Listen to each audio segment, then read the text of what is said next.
Assalamualaikum warahmatullahi wabarakatuh. Selamat sore, salam sejahtera untuk semuanya. Gugus Tugas Percepatan Penanganan COVID Provinsi DKI Jakarta baru saja menyelesaikan review akhir masa PSBB transisi fase pertama yang akan berakhir pada tanggal 2 Juli.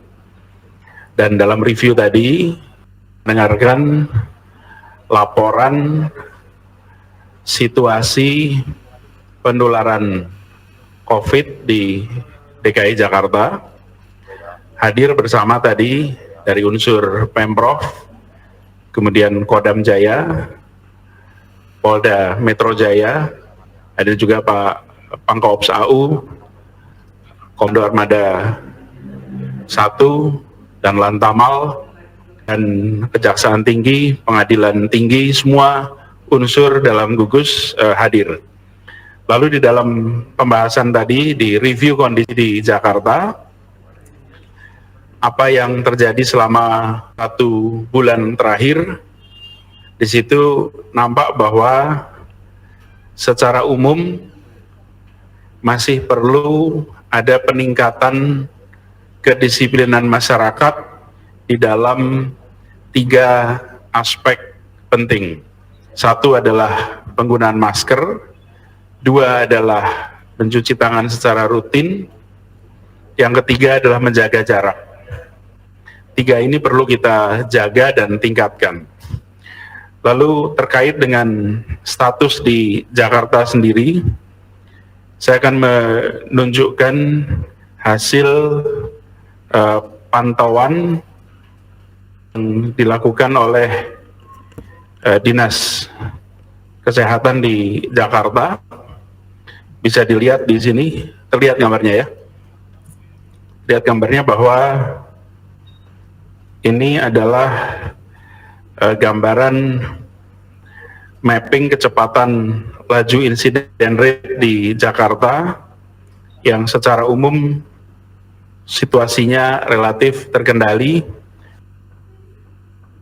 Kecamatan, 1 kelurahan yang di situ laju insiden rate-nya masih tinggi. Kemudian kita juga di Jakarta ini, alhamdulillah, kalau kita melihat kegiatan testing kita, jumlah orang testing di Jakarta kira-kira 7,6%, kemudian jumlah tes PCR kita 14.258 per 1 juta penduduk.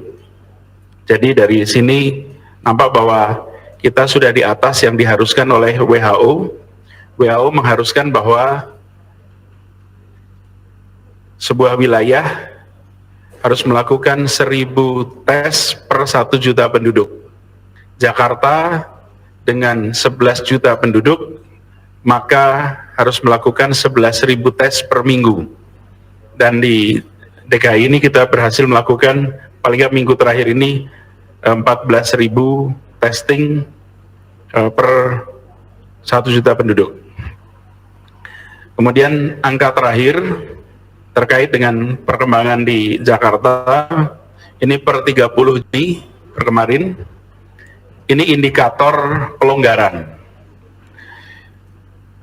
Bila total skor di atas 70, maka boleh dilakukan pelonggaran.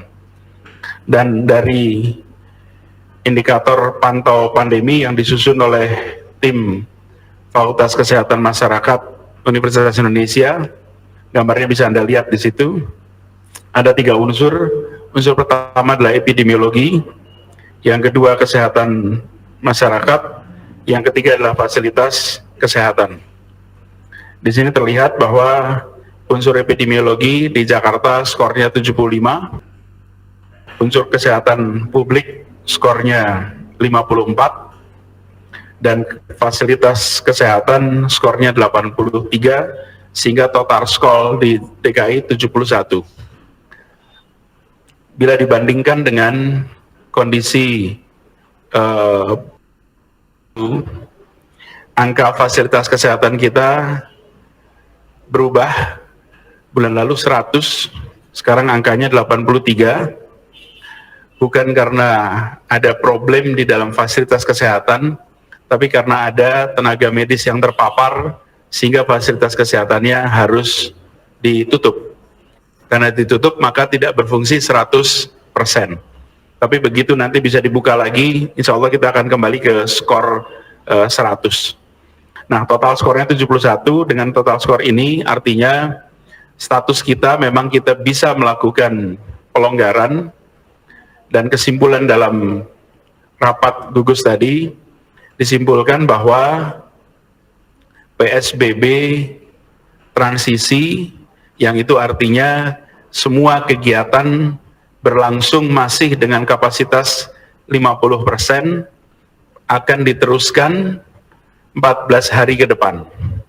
Jadi PSBB di Jakarta diperpanjang selama 14 hari ke depan, dan kita akan evaluasi lagi sesudah kita mendapatkan perkembangan terbaru.